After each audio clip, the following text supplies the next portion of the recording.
A dying king once said to his wife, "Taking revenge is intended for someone else. You are carrying a son. Raise him well and carefully, for he will be an excellent boy, and his name will endure while the world remains." Sigurd's tale comes from the Volsunga Saga, which tells the story of the Volsung family line. Sigurd's story is one of the most famous of the medieval Icelandic sagas. It has heroism, a cursed treasure hoarded by a dragon, love, betrayal, and of course, great tragedy. It's a story which has been told and listened to by many people over the past centuries, and now it's finally your turn to hear it. I'll be drawing a scene from the saga in the background.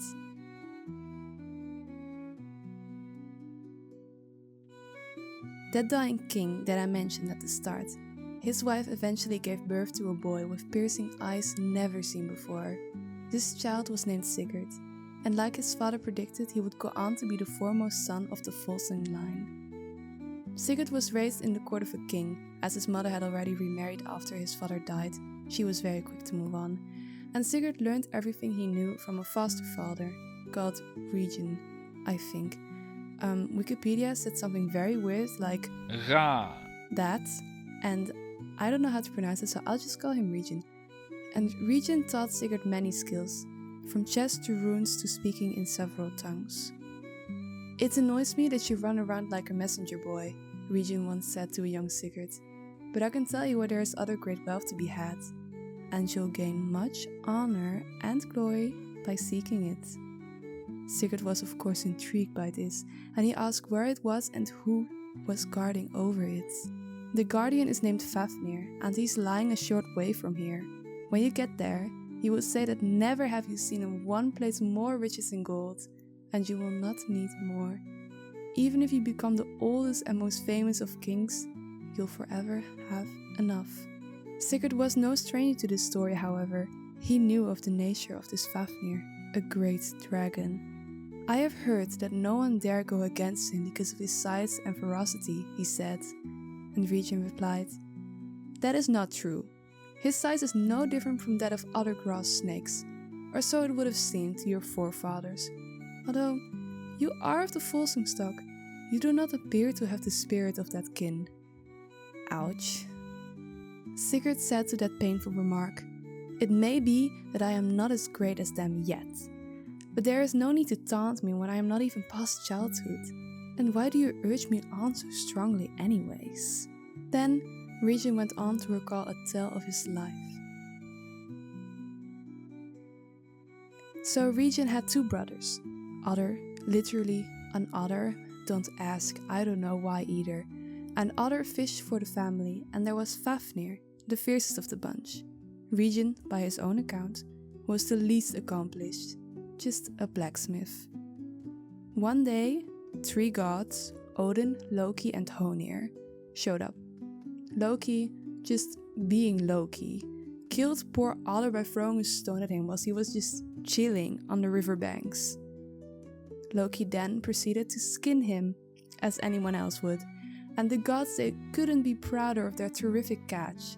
Then they came upon a house, which was Regin's, and of course they went inside and showed the otter hide to Regin's father, with what I can imagine was a big smile. The father, understandably, was outraged at seeing his other son as a lifeless rug in the hands of three strangers. And then, a little less understandably, the father told the gods they had to fill his son's hide with gold and cover the outside with red gold. Loki, he knew a spot, and forced a rich dwarf called Andvari to hand over his treasure, including the cursed ring Andvaranaut.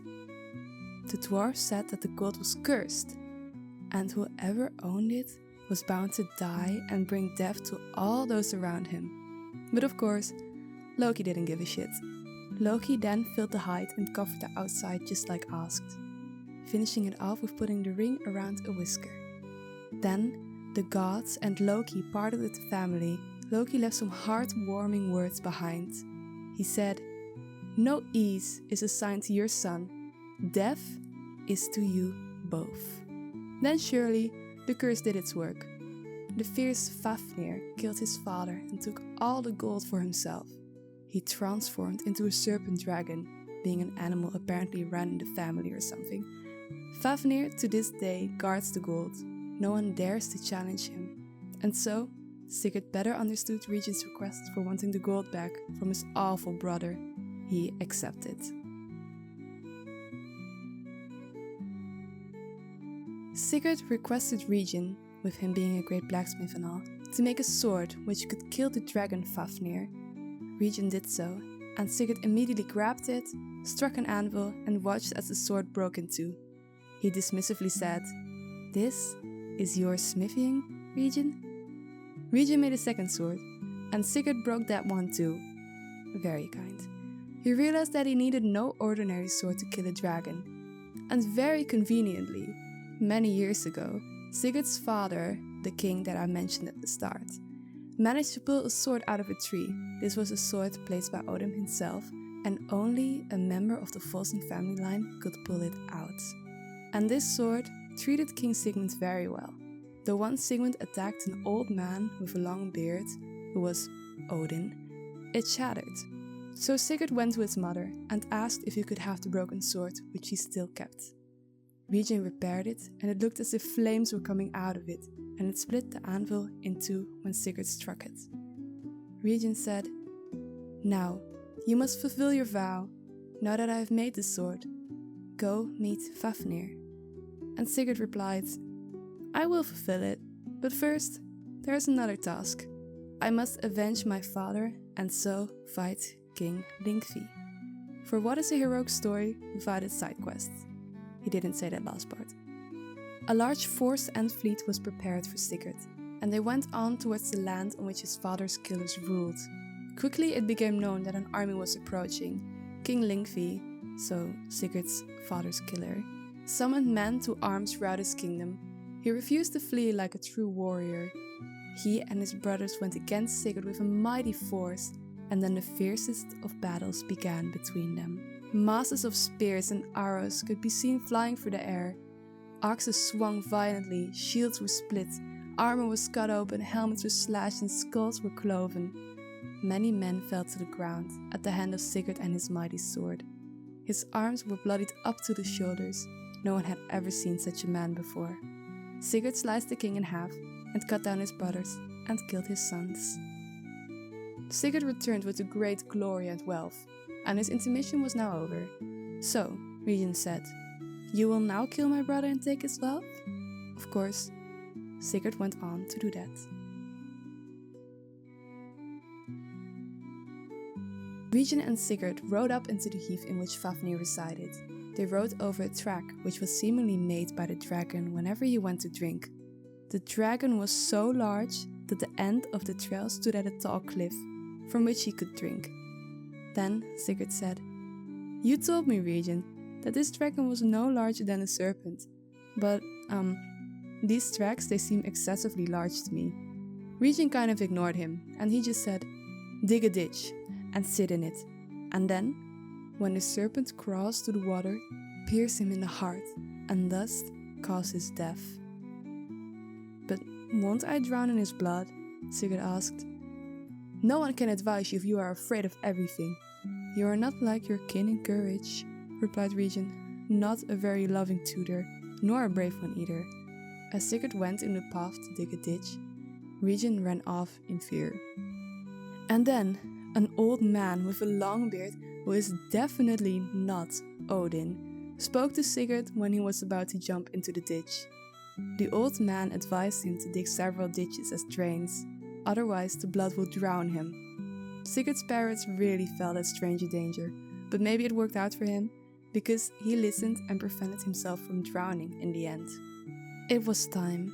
The dragon crawled to the water and the earth quaked mightily. He blew poison over all the path before him with his breath, but Sigurd was neither afraid nor concerned. And when Fafnir crawled over the pit, the whole world went dark.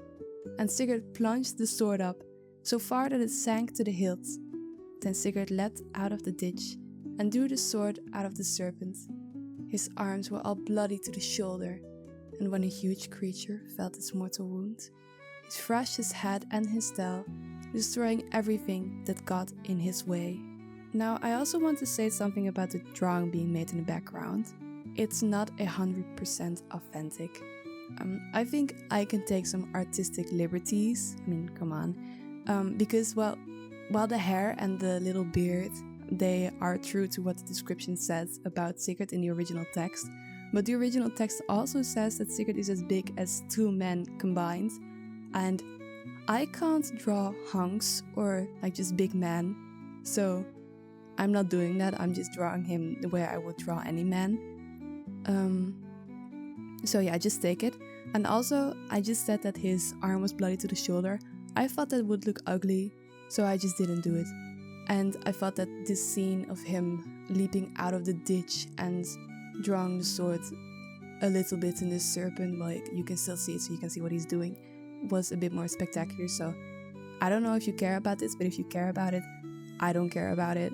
So don't attack me. Fafnir asked Sigurd who he was and from which family he hailed.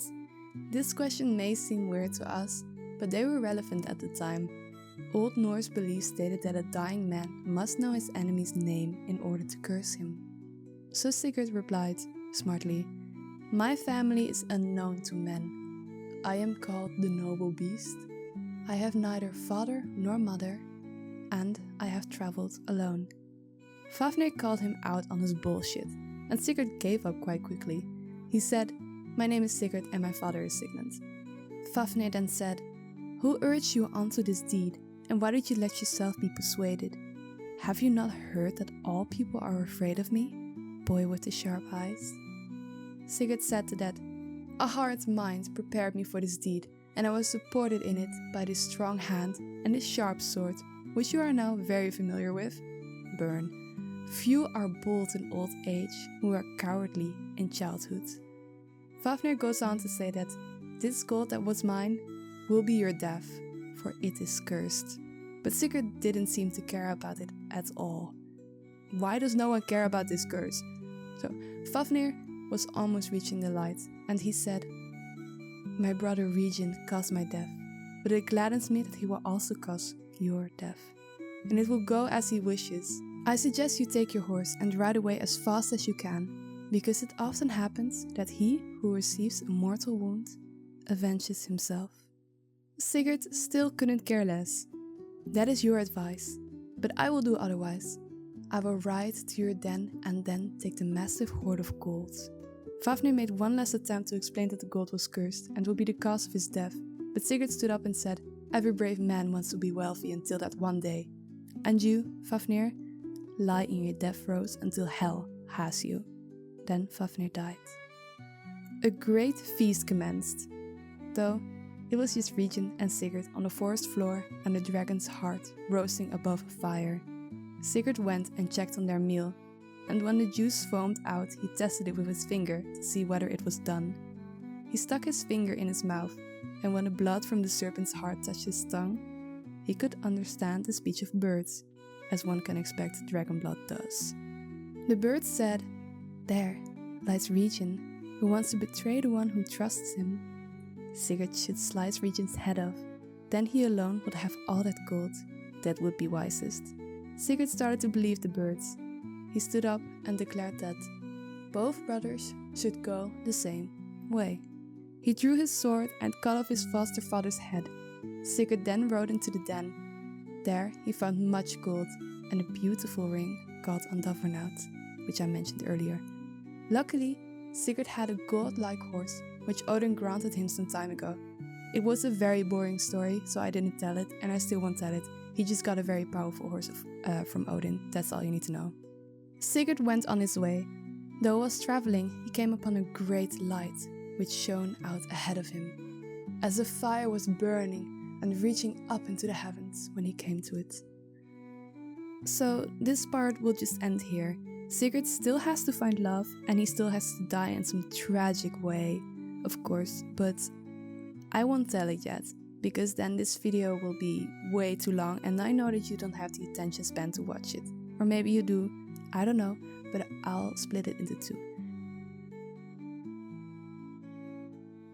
So I also want to discuss something else that I think is kind of fun, and I don't know if you would care, but I care. So I don't know if you have heard of this character, but Siegfried is sort of the German version of Sigurd. And Siegfried was a very popular character during the rise of German nationalism when Germany was being united. And I think it's kind of funny to see the differences between the stories, what the Germans made of it. They have the same characters, but it plays out in a totally different way. Siegfried slays a normal dragon, not Fafnir, it's just a dragon. Then he bathes in the dragon's blood and he becomes invulnerable, except for one spot on his back. Very original.